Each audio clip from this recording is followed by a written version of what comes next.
Good morning, everyone. Happy Sunday. I hope this Sunday is bringing you the requisite empowerment to see that a day is indistinguishable from a week, is indistinguishable from a year, and almost indistinguishable from a life.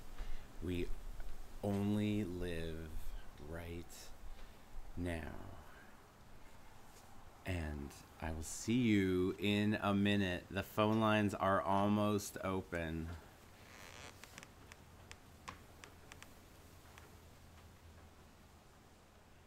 Why aren't you playing? Sorry. Technical difficulties. Why isn't this playing?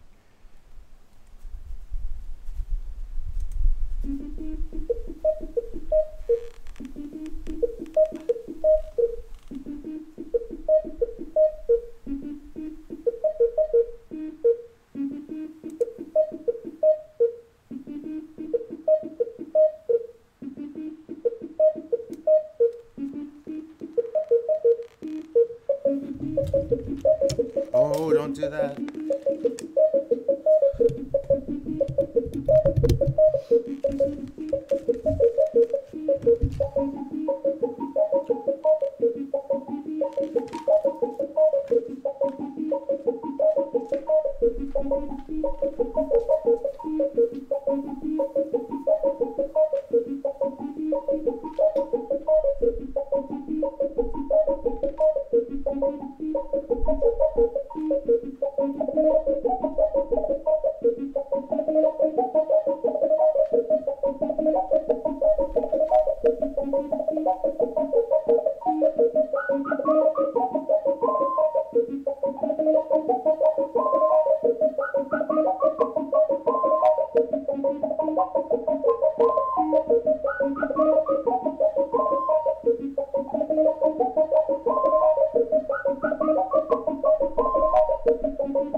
Okay, so I'm just really interested in prophecy. Prophecy as it distinguishes itself from preaching. And I guess is there a point or a juncture where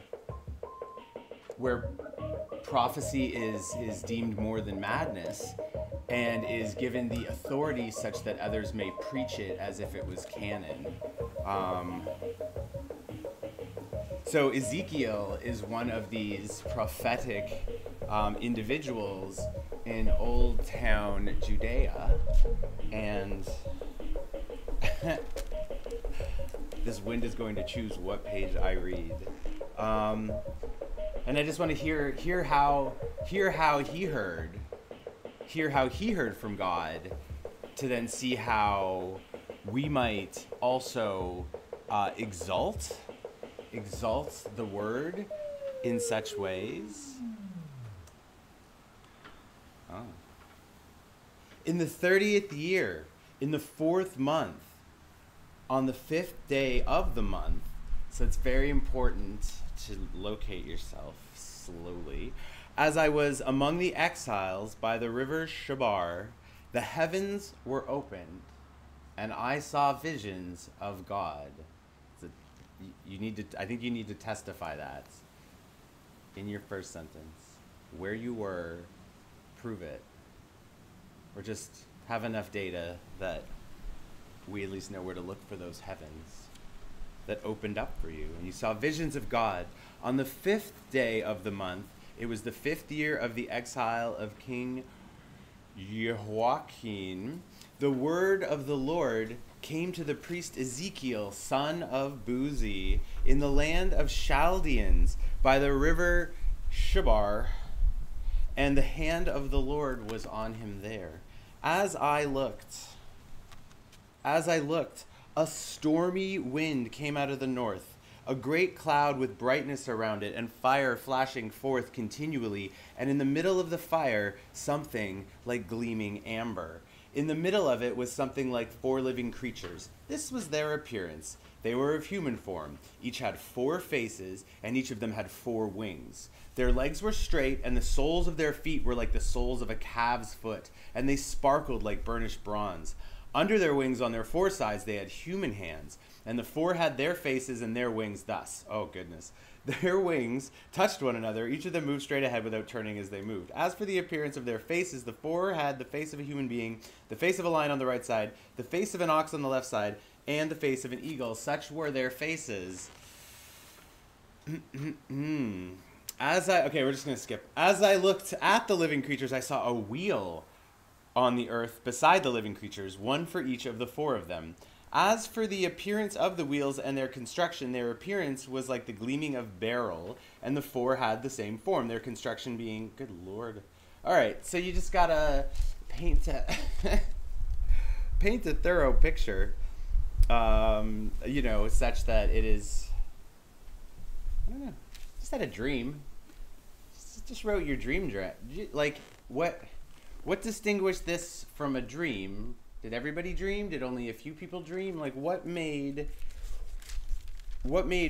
prophecy available to this person and not to others? Or what made this person feel compelled to? It's just, I'm thinking like turn it into a book, but maybe that happened well after their death. Like just to tell someone else. To tell someone else, and if they are fired and generated and believe the same way you do, then you've got a following, and I guess you just sort of boost it up. But like, again, hang on, we do have to continue. But I'm skipping through what his dream looked like because dreams are interesting. We all have dreams. Okay, when I saw it, oh wait, the Lord showed up. This was the appearance of the likeness, the appearance of the likeness of the glory of the Lord. Let's break that sentence down. Okay. So all his stuff, like the bow in a cloud on a rainy day, such was the appearance of the splendor all around. This was the appearance of the likeness of the glory of the Lord. When I saw it, I fell on my face, and I heard the voice of someone speaking. He said to me, "O mortal, stand up on your feet and I will speak to you." And when he spoke to me, a spirit entered into me and he set me on my feet, and I heard him speaking to me. He said to me, "Mortal, I am sending you to the people of Israel, to a nation of rebels who have rebelled against me. They and their ancestors have transgressed against me to this very day. The descendants are impudent and stubborn. I am sending you to them, and you shall say to them, 'Thus says the Lord God.'" Huh? How is that going to help? They won't know. They're impudent. They will not know what he means with that. "Whether they hear or refuse to hear, for they are a rebellious house, they shall know that there has been a prophet among them. And you, O mortal, do not be afraid of them." So he's just like, it's just confidence boosting. Like, you can go into a place of disbelievers, and with the appropriate religious sales pitch, you can curry their favor. And if you believe in your dream, believe in your dreams, kids. If you believe in your dream enough to approach anyone with like truth pouring, oh sorry I spit, truth pouring out of you, and you, O mortal, do not be afraid of them, and do not be afraid of their words, though briars and thorns surround you, and you live among scorpions. Do not be afraid of their words, and do not be dismayed at their looks, for they are a rebellious house. You shall speak my words to them, whether they hear or refuse to hear, for they are a rebellious house. Like, why was that not truncated? Like, at what point in the evolution of the Bible did that unnecessary thrice repetition maintain itself into the textual analysis, or the textual version that we look at now? But you, mortal, hear what I say to you. Do not be rebellious like that house. Do not be rebellious. Oh, it is actually the line. Do not be rebellious like that rebellious house. Open your mouth and eat what I give you. I look, and a hand was stretched out to me, and a written scroll was in it. He spread it before me. It had writing on the front and on the back, and written on it were words of lamentation and mourning and woe. He said to me, O mortal, eat what is offered to you. Eat this scroll and go. Speak to the house of Israel. So I opened my mouth, and he gave me the scroll to eat. He said, Mortal, eat this scroll that I give you and fill your stomach with it. Then I ate it, and in my mouth it was as sweet as honey. Hello. Join you. Hello. Please join. Yes. Am I allowed to do it? Church, of course. Wine's allowed in church? So, I'm not particularly enjoying Ezekiel at all. No? Not really. We're considering the difference between prophecy and preaching.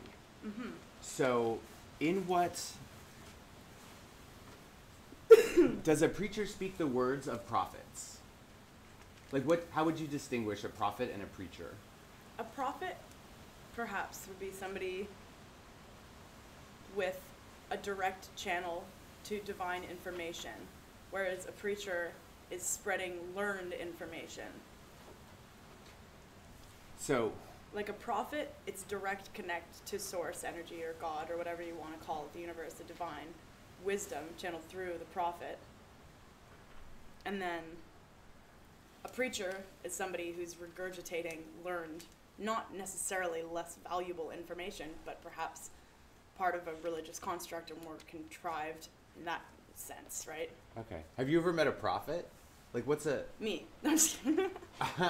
Well, I am I'm an angel, not a I am curious who gets, do you wake up believing Welcome to the show. that the vision you have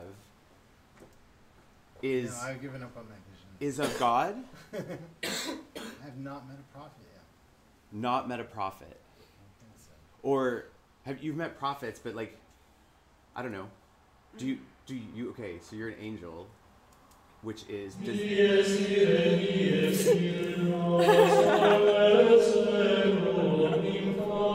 was well timed. Yeah. Do you have that set so when the word angel is said a certain number of times, Good morning. it comes on? I think he's got a call. Good morning. I don't know what just happened. Is this real? Is this a real thing? People watch? It's a live call. Is it? Yeah. Well, we're considering whether prophecy or preaching occurs on the internet. What is does the internet have any spiritual value to you? No, but I can understand how other people may be able to connect to it that way, and like there's a good source of information, but I find I absorb stuff better through books or just like channeling, learning things from experience, and that kind of thing, right? Okay. People study spirituality through the internet, but as an entity itself, to have like spiritual merit, is that what you mean, or what is it? I'm not sure what I mean. Okay. I'm not sure what I mean. Okay. What do you guys mean? Hi. we why can't the internet be a space and a means of spiritual connection? What is it about the binary that restrains us from considering who and what the person is on the other end of that chain of zeros and ones? How does it stall? I don't know. Do influencers Perhaps- want to be prophets? Is that what you mean? Do influencers want to be prophets? Yeah. That's a good question. I don't know. Have you met influencers? I've not, no. Like they But do they believe. want to be prophets? Is that why they need followers? Well, is a prophet a person? I'll is sit- a I'll stand. that is a functioning Yes. antique sort of chair. You want to sit in the center. You want to sit at the joist point. Oh yes. Yeah. Functional. Yeah, we did in a previous show discuss this concept of influencers. If there are any influencers watching, 1-866-10-6663, we're curious to know how and what you believe your message conveys to the people who are your followers, who are the disciples of your Instagram account, and like what? Well, What are they prophesizing? what are they prophesizing? Yeah. With all these followers. I mean, lifestyle is just okay.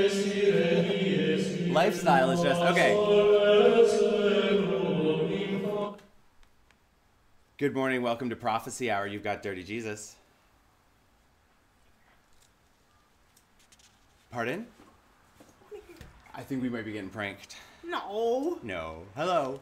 Call back. Call back. We are here. We are here for you. Please influence us. It's so exciting that people call. To what way?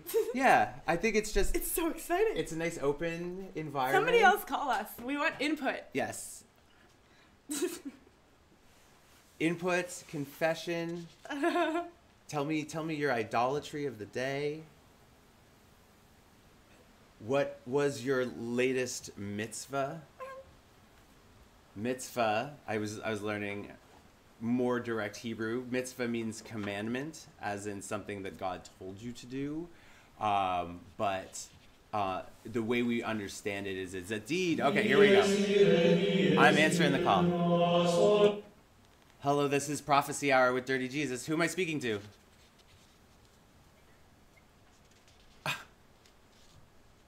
Okay. A foul word was used on the internet. What was On the internet, What it was were a the words that were said? it was a plural racial epithet that I will not repeat, for this is a family show. Oh my goodness. But it doesn't need to, like, it just, cause can you not hear the audio out of there? No. I think my audio only, like the call will only pipes through my What ears. letter does it start with? N. Oh boy. Goodness. Naggers. Yeah. It's close to that. So another prank call.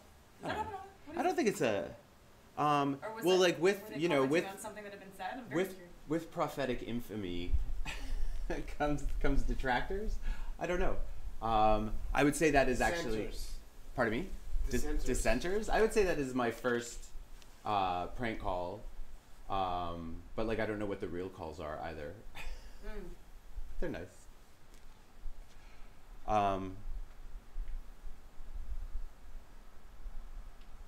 I don't know. I just think it's good to have a theoretically anonymous place to speak Yes. and know that even though it's not actually like it's not being heard or experienced in any massive sense in terms of its media distribution, but it at least like it becomes a truth when you say it. Yeah. And so the origin of having a suicide hotline is just that I feel like a lot of people's thoughts and urges that become very pessimistic internally can be spoken of out loud and allow it to sort of act as an exhaust valve Sure. or a reducer. So I feel like the internet, you are a safe space. You know, moderately, you are a regulated space of safety and security, and whatever you need to say, whatever words, whatever moods, whatever conduct, you can bring it my way. The word of the Lord came to me. You, O mortal, thus says the Lord God to the land of Israel, the end has come upon the four corners of the land. Now the end is upon you. I will let loose my anger upon you. I will judge you according to your ways. I will punish you for all your abominations. My eye will not spare you. I will have no pity. I will punish you for your ways. Well, your abominations are among you. Then you shall know that I am the Lord. Yeesh. Only when you have been so appropriately punished. The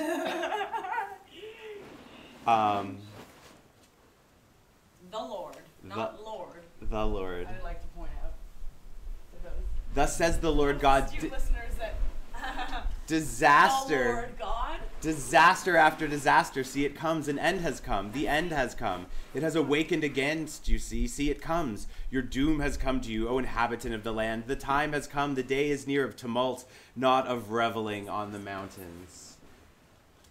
Your doom has come to you, O inhabitants of the lands. So, how can we shift our climate change discussion out of the realm of politics and into the realm of prophecy? Maybe there's a question. I believe that doom is coming to our land. I believe that it's happening at a more accelerated rate than has happened in previous generations, but that's all hearsay. There's absolutely no way that I could possibly have any knowledge of the pace or rate other than just something that you could read, but you're not experiencing it, that internal feeling of doom, of doom coming towards you. Mm-hmm. Do you know any, who are our ecological prophets? Animals?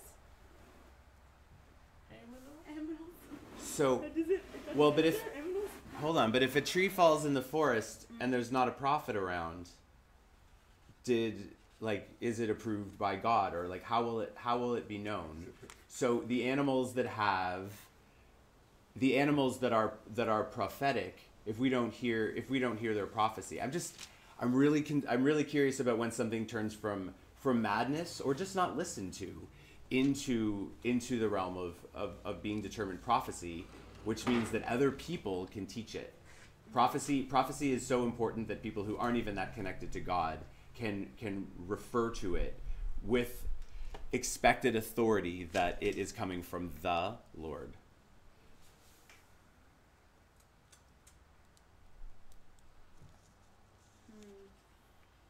I think it might be because we're maybe an animal God power spirit thing that you would respect. I feel maybe falls under more polytheistic. You know what I mean? Sure. Just the God comes with much different power and much different faces and shapes. I feel just envision how much monotheism, which is relatively recent, we had so many more gods before. Monotheism is so recent, but it has substantially altered the ability of us to think of just that power concept, just that God concept, just that meaning beyond the word meanings, where the dictionary and you open it and there's no words in it, but it's such a powerful book and space. When that all falls apart,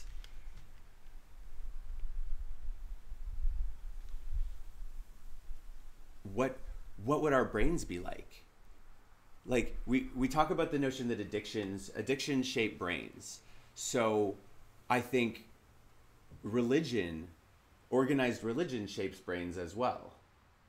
Do you think here's a question. What part of our brain conceptualizes is there, do you think there's a physical part of the brain that is connected to sort of godly thoughts? Where do you think God sits in the brain? There actually is a part of the brain that is apparently responsible for spiritual experiences. Cool. Is this the pineal gland? No, it's actually not the pineal gland. That's just very Separate. that's involved in a lot of anthropological studies and theorized to have something to do with DMT, which there's scientific evidence that it doesn't actually have anything to do with DMT. But there's a part of the brain that apparently is responsible for spiritual or higher altered state experiences, and this part of the brain actually notably grows when you take certain substances, namely psychedelics. Most importantly, the one that they looked at the most was psilocybin. Apparently causes all over the brain the growth of a lot of new synapses, but Cool. most prominently in one area meant for spiritual experiences. Neat. It's like a muscle, right? Cool. Which is why some people are, way fucking out there and can have spontaneous, crazy, Yeah. whatever encounters that we think is nuts, right? For somebody to say they saw ghosts or whatnot, but they maybe just have a bigger. That part. Okay, brain physiology question is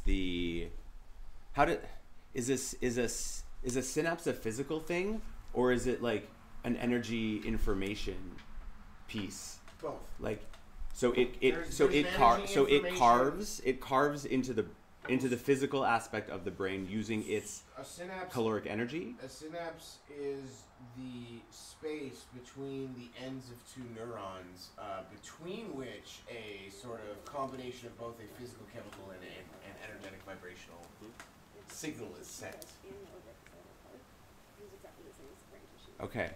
And there's stuff that happens both there's stuff going on with chemicals between the two neurons, both at the beginning of the signal and stuff that happens at the end, at the receiving end as well. And then after the signal passes through, there's also a reuptake process that basically resets the chemistry of everything. But this is going, like a million fucking times a second. Does the synapse form knowing the information that's about to be sent, or does the synapse form and then information is transferred over it later? I feel like I'm asking a chicken and egg question. A synapse I just don't. forms and the question sends over it later. So like when a synapse forms, like the synapse in and of itself is the physical arrangement of the neuron. Like a new neuronal wiring firing is the physical arrangement of two neurons together.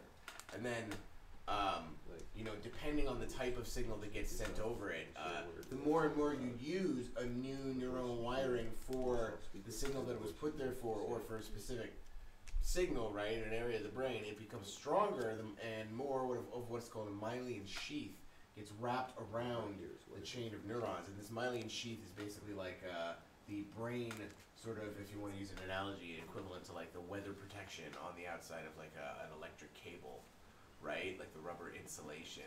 So the signal sending becomes more efficient and stronger, and the neuron lasts more easily. So that's, for example, where certain things like muscle memory exist, where because you just sent the signals in your brain of doing a certain motion with your body so many times, those areas are covered in extra myelin sheath, and so your brain sends like a tiny little signal and it shoots like right down the tube, right? Really easily. Okay.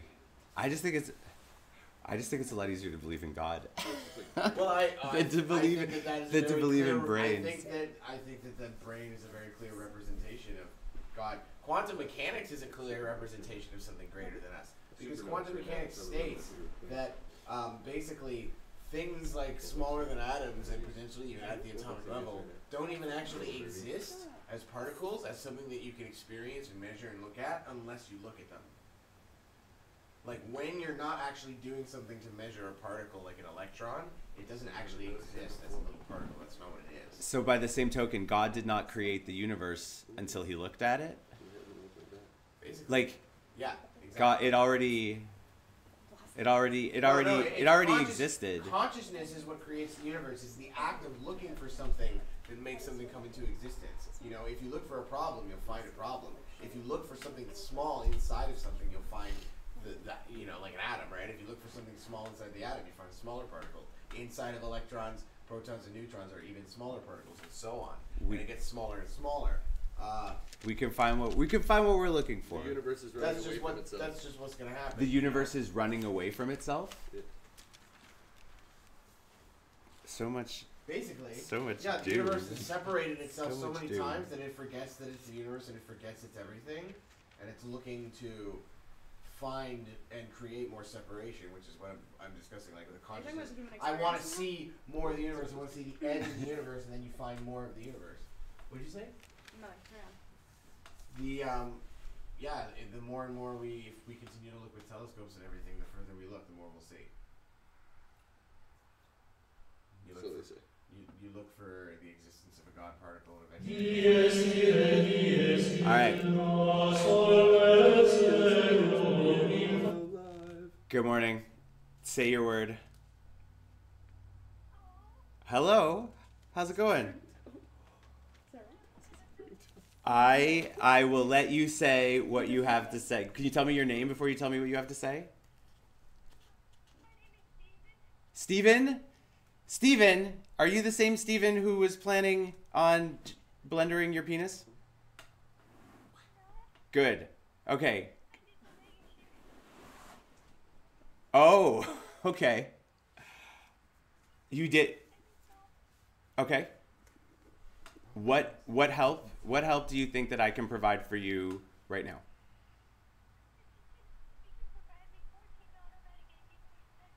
Mm-hmm. Okay. I'm not really an arms dealer by trade. Well, okay. You need how is an AK-47 if you have previously committed a crime where you already had lots of guns? I just don't understand why that they confiscate.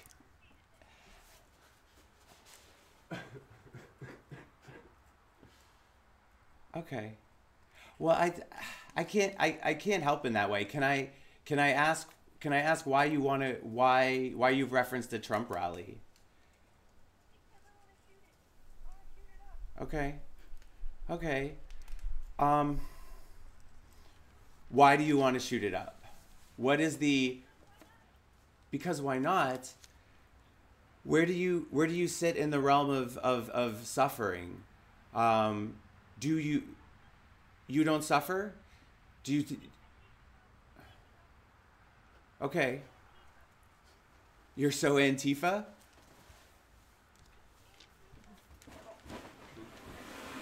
So here's a question I have for you. How, if you're Antifa, why would you do something that seems so far? You know what I mean? Like, why taking on someone's ideology and causing like what is the ideal? We need to destroy the fact, but in what way does you getting to decide who gets to destroy? Isn't that is it? Okay, so what's better? What's the opposite of a? I'm just curious, like not just Antifa, because that's just sort of that's a big catch-all. Like from your perspective, what is if that group of people, those fascists, if they need to die, who should? Like, what is the more optimal group of people? Do they have a name other than Antifa? Okay. Okay, yeah, like, would you consider yourself a communist? Okay, good. Communism is a lie or communism is life? It's life. Okay. How will you proffer? Is there a way to communicate the benefits of communism if you're going to suggest that communism is life? Is there a way to communicate the benefits of it in a non-violent?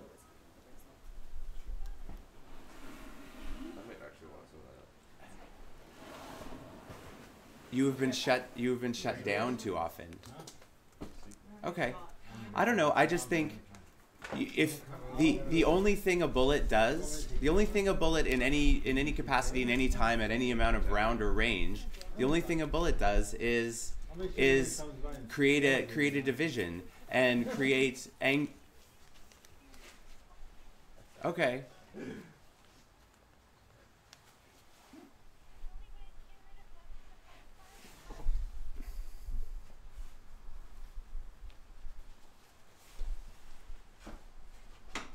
Do you think a civil war is possible or viable? Does okay.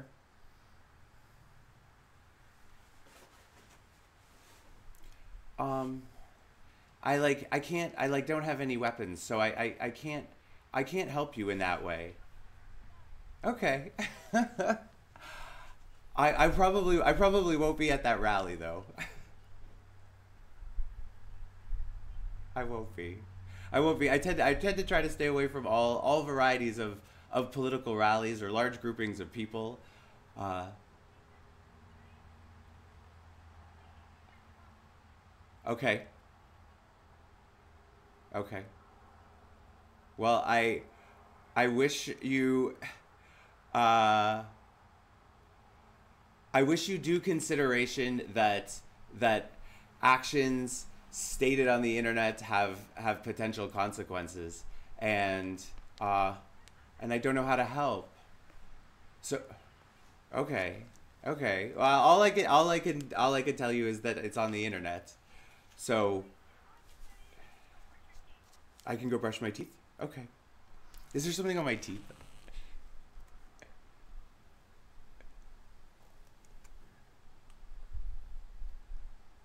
You knew I would check. There's nothing on my teeth.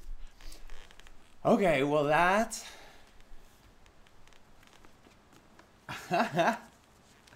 Well, at one point I thought I was in the FBI in training, and now I will, you know, if you need to come visit me, I will do nothing more than confirm that did just occur. I wish... I wish we didn't think so violently.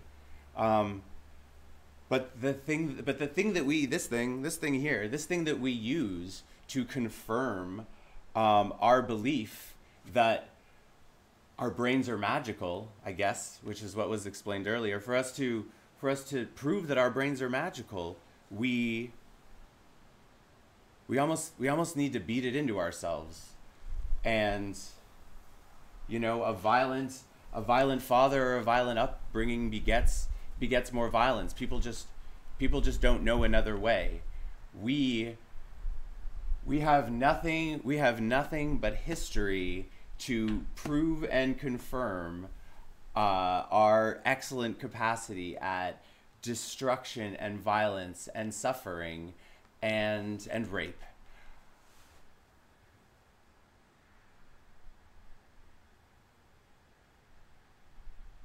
Spirituality just believes or thinks that we could be optimistic to think beyond that. And it's not a short road, and it's not a short victory. I don't know what to do with the civil war that you want to commence, with the violent aspirations. I don't know where. If you throw a bullet, you increase the likelihood that a bullet will be thrown back at you, and after a certain point, we may not run out of bullets, but I do think we will have run out of people. And if there is no people,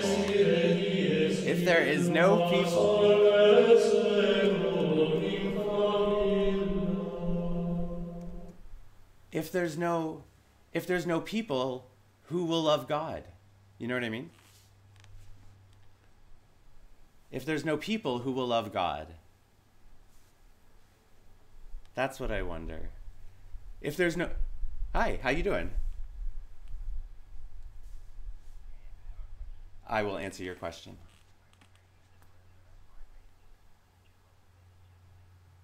No, I'm not. Andre Lewis, Jehovah's Witness chatline? Okay. No.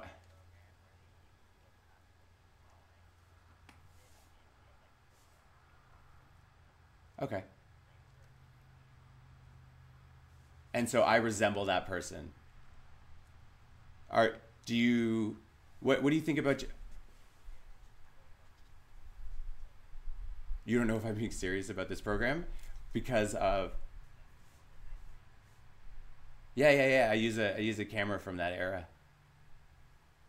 Why? Because everything on the internet is a different color. Do you know what I mean? It's just like it makes no sense. I don't know. It just like it looks a little different. So it's like an aesthetic. It's an aesthetic consideration. Um, and okay,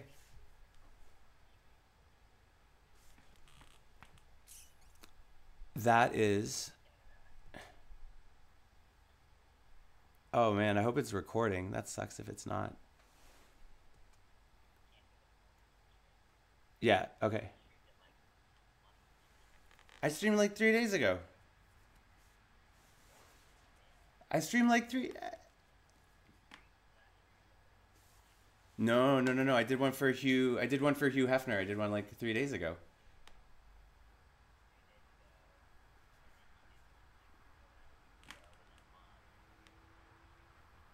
It's like the inconsistency is a problem.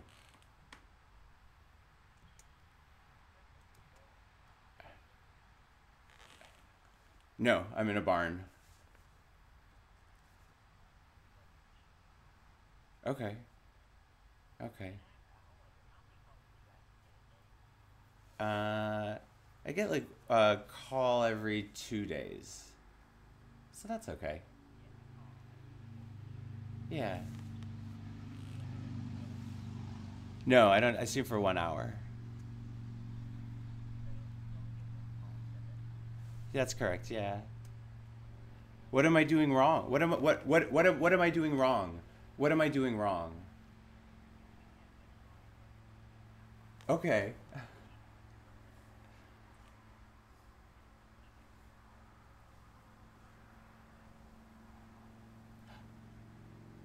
I often wonder and have great doubts about whether it's worth it, and whether my earnestness is coming through in a meaningful way or not. I do wonder that.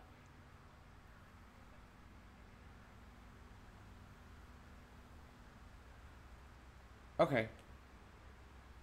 Yeah. I just I think it opens up to a wider version of how we can be accepting of an omni faith. But you know, but I do.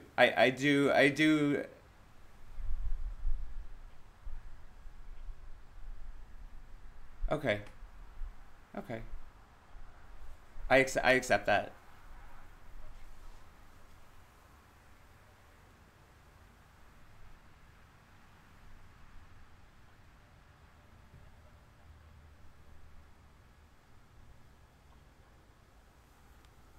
Pl-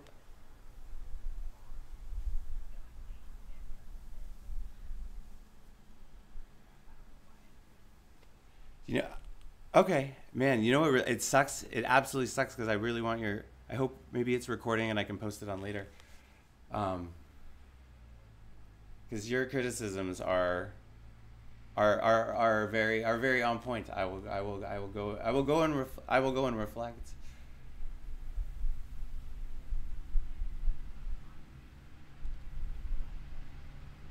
No, I haven't looked at the live chat.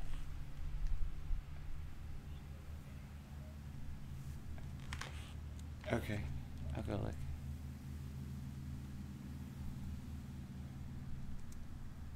Uh, oh, whatever. I'll look. Okay, I'll look. I'll look later. I'll look later.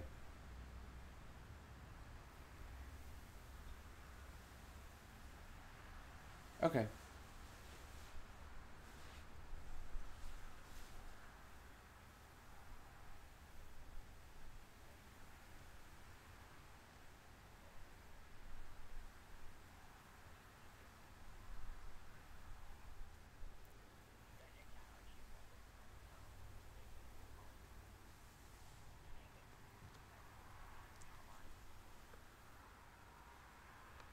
Yeah, I don't know. Why? Why? I mean, because I like being because the barn is like a studio space. Of course, no. That is the intent. That is the intent. I don't know why it's not doing that.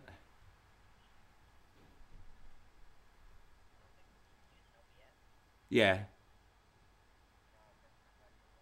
I know I've got a phone in. I've got a phone in, but it's like it's bugging out. I don't know, man.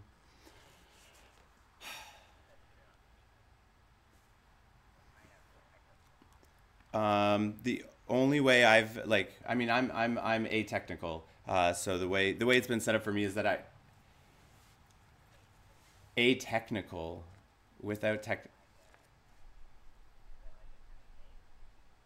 Uh, no. Okay. Okay. Cool.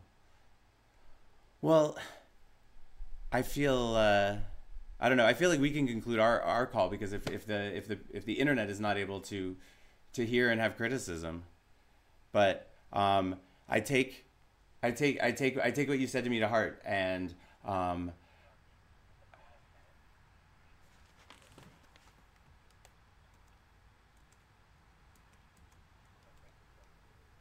okay, that's fine.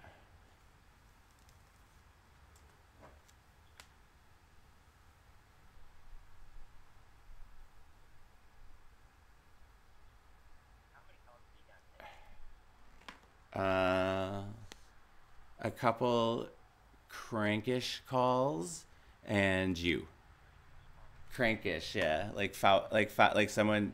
Oh, they're saying foul language. Just well, no, not really foul language. It doesn't matter. They said the N word, and that was all that they said. Yeah, and then they hung up. So that's not very good.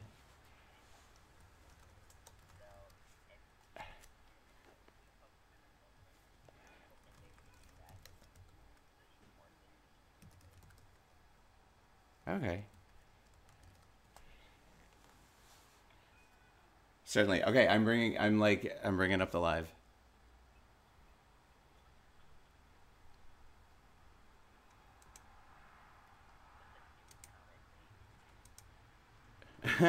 I don't know. DJ Jordan. Oh, see, because I never get these.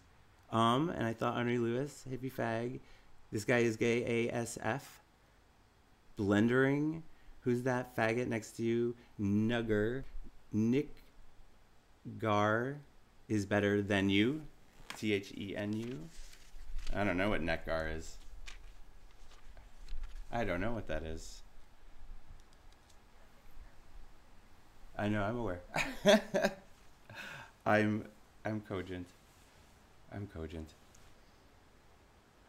I don't know. I understand. I don't know either. All right. So I'm gonna just like let this crumble into painful nothingness. Please and thank you.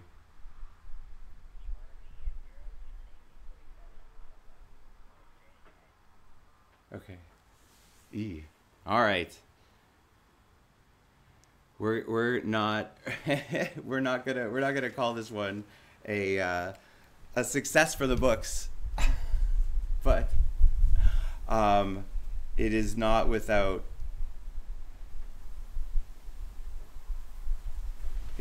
struggle that I'm trying to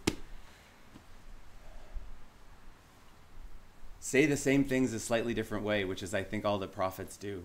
So, and I do want to not look like an idiot, and to not um, be gay AF, even though it doesn't really matter to me. Um, yeah, and it's not just like a matter of triumph over adversity. Like those are criticisms of a perspective that is indefensible. So, um,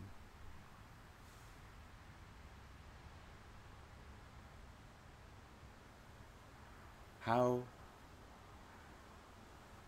this is my weird way of trying to help. I'm very sorry. I'm very weird. I am. I am weird, and I'm in a barn. Um, if this isn't the right way to help, then I look forward to thinking deeply and optimistically and finding another way that I can help in my small way on this planet or on this internet. So there we go.